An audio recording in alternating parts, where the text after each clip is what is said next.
Well, TJ, it's been a minute because of the holidays. You were traveling. I was traveling. Yeah, you were busy. Yeah, I was very busy. Hey, Rose Bowl, national championship, things like that. Yeah, those are fun trips, I'm sure. Oh, man, it was a great you time. still got a nice grin on your face, man. I will until this time next year, until they crown someone else. And who knows? Maybe it's back-to-back. Anyway, it's an opportunity for the Detroit Lions hosting a playoff game against the Rams. Obviously, there's some storylines, but let's just talk about how big this is for the city of Detroit, for Ford Field, to be able to host this game in this moment. My God, I mean, it's incredible. This city's been starving for this for so long, and so many ups and downs since the last playoff game, right? Since 30 years ago that this team hosted. Seasons where, hey, man, we think we're going to get over the hump, and then, heartbreak at the end of the year. Or, you do get into the playoffs, in 14 and 16, and, it's a one and done, just not quite ready yet. The hype, man, the optimism, the excitement around this football team and around this playoff game Sunday night, it's going to be, I mean, it's hard to imagine Ford Field being more hectic than it has been this year, because there's been games this year, the Broncos game, the Raiders game, the night games that we've had, where it feels like the roof's about to literally blow off of that play. I mean, it feels like the stadium's shaking. So it's hard to imagine it being even more intense than that, but somehow I know it's going to be. It feels like it's just going to be nonstop craziness. And hopefully when the Rams are on the field, and I just can't wait, man. It's like playoff games are so fun. They're so fun to play in. They're so fun to watch. They're so fun to be there in person.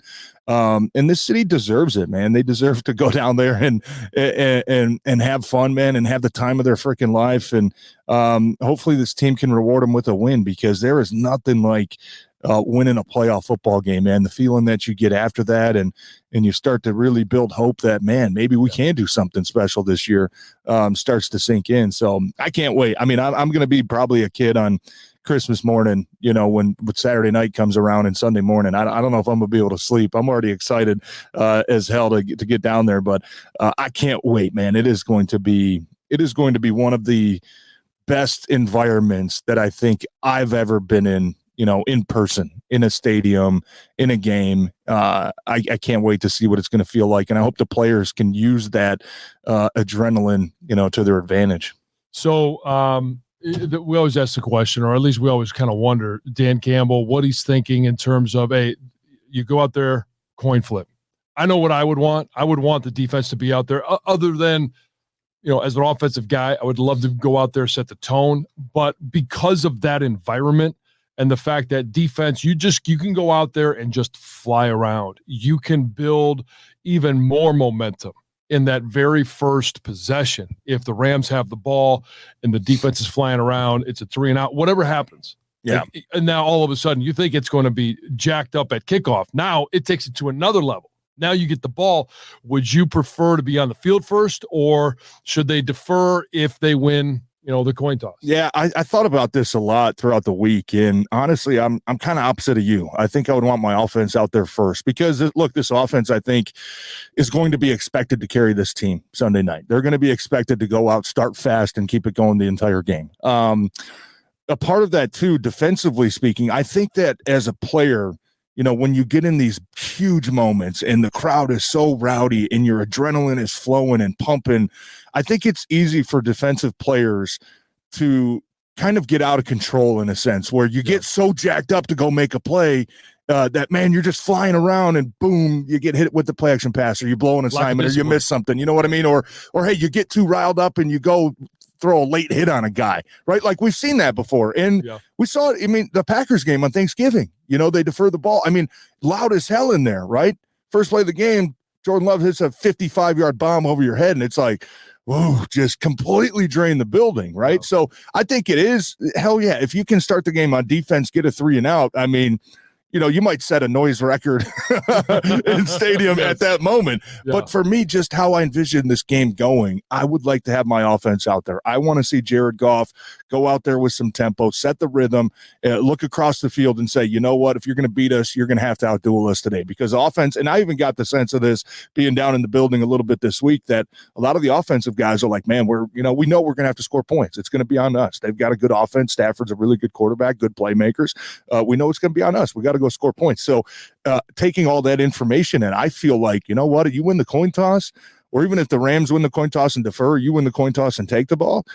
I would love to see this offense start off the game with the ball in their hands. Is it also part that if when this game starts, it's kicked off, first quarterback you want to go on the field is Jared Goff and not Matthew Stafford? Could be. I mean, and some of it, yes. Okay, the offense, they're explosive, Puka Nacua, Cooper Kupp, all that stuff. But because of the backstory, would you want Jared Goff just simply to have the first bite at the apple? I would. I think Jared Goff's been waiting a long time for this opportunity, right? Like I think Jared Goff's been waiting a long time for a little bit of a payback. And look, they played a couple years ago. We know that this team wasn't nearly as competitive as they are now. I think throughout this week, Jared Goff, with all the questions he had to answer about Sean McVay and the trade and Matthew Stafford and the things that were said on his way out and how he was treated, I don't think there's a guy more excited to get on the field than Jared Goff. I think, first of all, he just wants to start the damn game so the talk can stop. But I also think there's a big part of him that's like, watch this. You know what I mean? Like, watch this. How do you like me now type thing. So I think it would be awesome to see Jared Goff take the field first. I think that place would absolutely erupt. I know a lot of talk has been, what's the, welcoming going to be like for Stafford? Look, I don't give it what Stafford did here. This is a playoff game. You know what? Those guys are the enemies. They're coming in here trying to ruin your, potentially dream season. Screw those guys. Yeah, screw those guys, man. They're trying to send you home. So I think it would be great to have Jared Goff stomp out there first on the field and, perfect world, go right down, score a touchdown, and just really, really inject, some adrenaline and some momentum into that building. So let's talk about some of the matchups. I think the number one matchup for me is, we know that Stafford and that group of receivers and that running game, that they're going to put up some points. But for the Lions to win this game, I really believe that if they keep Jared Goff upright and healthy, the Lions can outscore the Rams. And so for me, it is Jonah Jackson, Graham Glasgow, Frank Ragnow. How do they hold up against, obviously, Aaron Donald and a guy that's had, a really nice rookie season in Kobe Turner? Those two guys inside are a great combo. Yeah, Kobe Turner, I think he's a good player. I went back this week and kind of watched the film, and oh my gosh, 8 sacks in the last 7 games, whatever it is. Like, because he was playing next to. Well, right. Also that, but also when you look at the sacks, like I attribute sacks in a different way. You're either beating guys right off the line with a great move, or a lot of times it's, hey, you're just the guy to clean it up, right? And Kobe Turner, don't get me wrong, I think he's a nice player, especially being a rookie. But a lot of these sacks are coming 4, 5, 6 seconds into the play, right? Play action, passes, quarterback holding the ball up, somebody finally breaks loose. Oh, long developing ET. Joe Flacco drifts around the back of the end zone for 5 seconds, gets cleaned.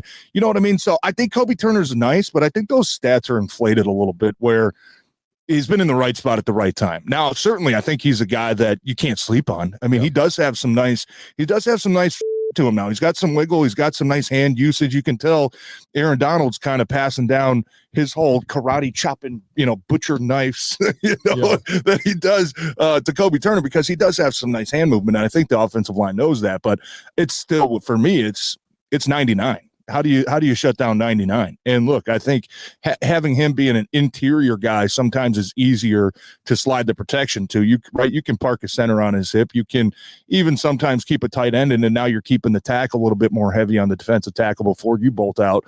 There's certain ways where they can try to slow him down. A big problem too, I also see, with Kobe Turner and Aaron Donald, a lot of times, these centers are so hyper to get out to go help Aaron Donald, where they create so much space in the A gap. for the other guard, you're kind of throwing him under the bus a little bit. The other guard's kind of expecting a couple a sidewall there to help.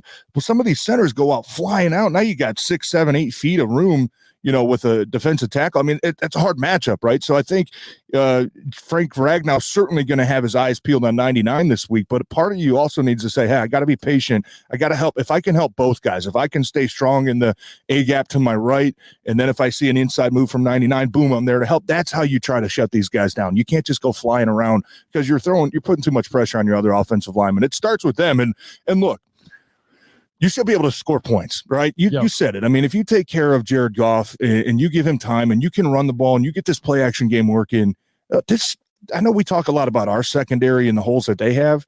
The Rams ain't much different. The Rams have a whole lot of holes in their secondary as well. They've had a couple. Jordan Fuller, I think, was a guy got injured last week, hasn't practiced this week. He's probably their top corner. We'll see his availability come Sunday. But they've got a lot of holes, man. And I think the offensive line knows this. I think the offensive line knows that this team has been built like this for a reason. When you get to the playoffs, a lot of times it's, hey, who can run the ball better? Who can protect the quarterback better? Those are the teams that tend to move on. And this is a championship level offensive line. And I know that they expect to go. They know it's going to be a challenge. It ain't going to be easy. But I know that they expect to go out there and to continue to roll, to continue to get the ground game going and continue to find ways to give Jared Goff plenty of time to look downfield to make those plays.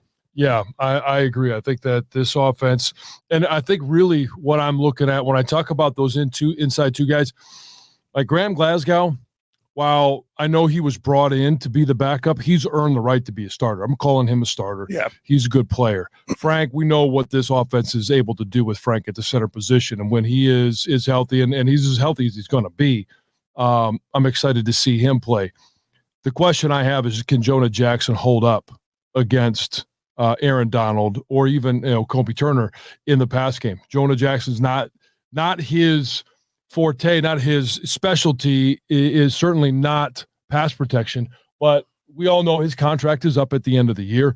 Whether it's here or somewhere else, if he wants to increase his value, he goes out in this very first preseason game and he finds a way to, I don't want to say dominate, because I'm not going to ask you to dominate Aaron Donald, but hold your own. Yeah, I think consistent. He's definitely capable of doing that. I think Jonah's probably an underrated player. I still hear a lot of people, and yes, he does have a couple plays a game where it's like, man, mind was moving a little too fast, right? Got out of control, got out of position with your feet or your hands. But I think this is a good matchup for Jonah. When you look at Aaron Donald, I mean, he is he's still got power, don't get me wrong, but he is a hand-fighting, speed kind of guy, right? He wants to get an edge on you, and he wants to kind of dip and rip around you. I think that kind of plays into Jonah's game because Jonah has very quick feet. Jonah has really good hands. Jonah has the ability to kind of mirror with some of these quicker pass rushers. Sometimes we see Jonah get in trouble is where, he's facing a little bit of power, right? We can see him get pushed back a little bit. Aaron Donald certainly has that, but more of his game is playing kind of that finesse and speed type of game.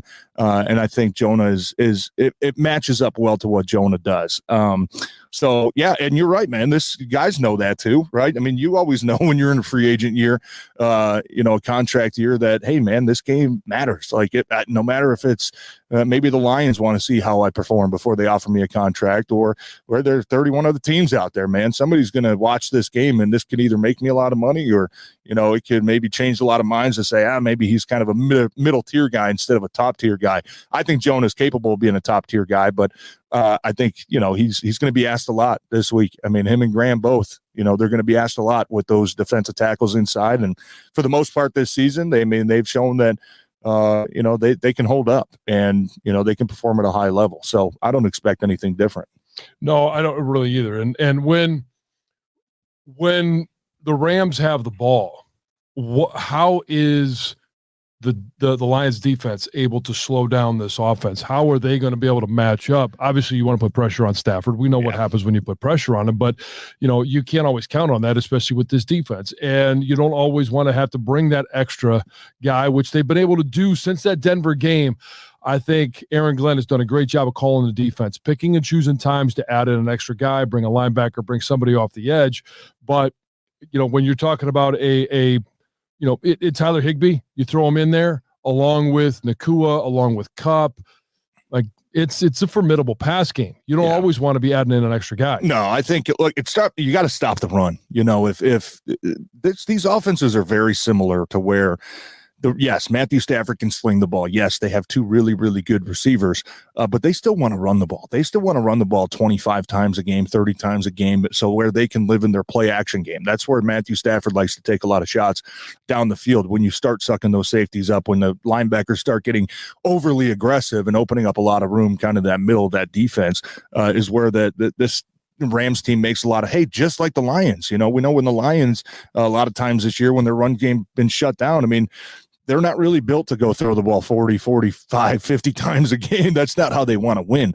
The Rams are very similar. I think if you can stop the run, if you can stop Kyron Williams, who's averaging, 95 yards a game, he's a nice little back, man. He's a powerful little guy and he's quick. But that has to be number one. You have to try to force, and it's got to be on first down, right? I think the more third and longs you can force this Rams offense into, the more creative you can get, whether it's coverage, whether it's pressure, whether it's some exotic looks that you throw at Stafford and try to confuse him and get a free runner. We've seen, in the Giants game, they had a couple free runners and he's throwing the ball up there, and it's almost like, man, you gotta take advantage of those when he gives you one. So I think it's got to start with the run. But also my biggest key, man, is this red zone defense. They've been better. You know what I mean? We've seen a lot of chunk plays. We've seen the quarterback Nick Mullins throwing for 800 yards in 2 games. I know Dak Prescott had over 300 yards himself.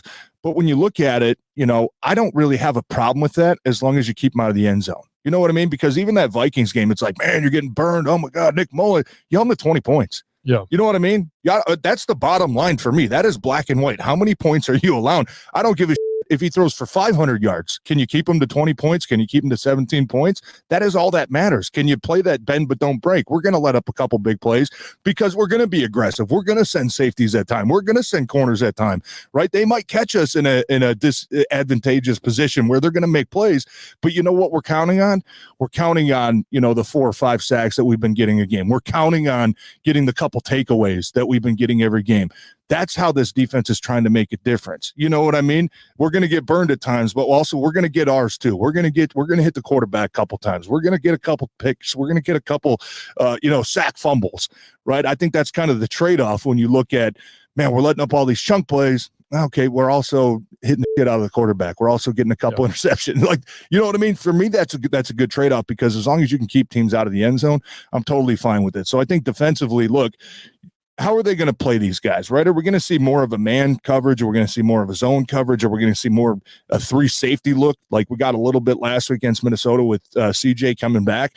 I don't know what that's going to look like, but I think Aaron Glenn has to stick to what he's been doing the last 4 or 5 games, which is being kind of a 50-50 pressure/coverage type guy, because we've still seen at times when they decide to send 4 guys, quarterbacks still have a lot of time. Yeah. You know what I mean? That's so you have to. They're still kind of not at a consistent enough level. So I think if you're Aaron Glenn, this is no time to change anything. I'm thinking first, third down, man. I'm telling my defensive backs, hey, hold on for 3 seconds because we're freaking sending the house. You know what I mean? Mm-hmm. Like, I think that's how you have to approach the game, and that's how you have to try to set the tone against this Matthew Stafford and against this Rams offense. All right, so hey, it's win or go home.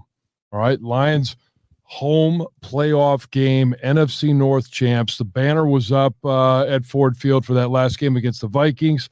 What is putting everything that we just talked about together? What's the recipe for the Lions to win this game?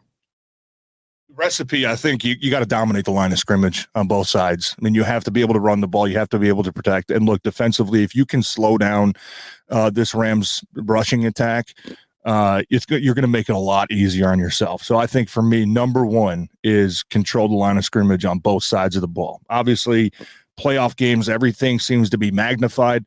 Every little mistake that maybe you made in the regular season, you said, I'll get it fixed. Those things can really bite you in the ass and be the reason why you're either moving on or why you're going home. So, the little things, the details, the concentration, the focus level needs to be turned up a little bit. And look, situational football, like it always comes down to situational football, right? Who's better on third downs? Who's better in the red zone? Who's scoring touchdowns rather than field goals? And the all-important turnover battle. We know that this offense, man, when they're taking care of the football, they score a lot of points. The games where, things have gone sideways and gone downhill a little bit is where we get the fumble and then the interception and then another interception, right? You can't have that, especially, in the playoffs. I don't care who you're playing. So situational football needs to be at an all-time high. And look, Dan Campbell, stick true to your identity too. Yeah. You know what I mean? We've seen the reason why you're got to 12 wins. We've seen a reason why this team loves you so much is because you put so much trust in the players. And if it's a 4th and 2, you're saying, guys, I'm trusting you. Go out there and play. Go out there and, go out there and convert. I'm putting it all on you guys. Don't change now just because of the playoffs. Everybody's going to feel a little more pressure, but you got to understand, you got to stick to what got you here in the first place. And if you're Dan Campbell, man, stick with that aggressive mentality, right? I think there's a chance to take points early in the game, right? Maybe you want to get on the board a little bit. Maybe you want to kind of at least get some momentum on your side. But if there's a 4th and 1 at, the 40-yard line or something, go for that. Go for it, man. This is a playoffs. Go for it, man. Not Try to go make a statement. Yeah, stick true to your identity. I think what got you here is what's going to continue to get you to even better places.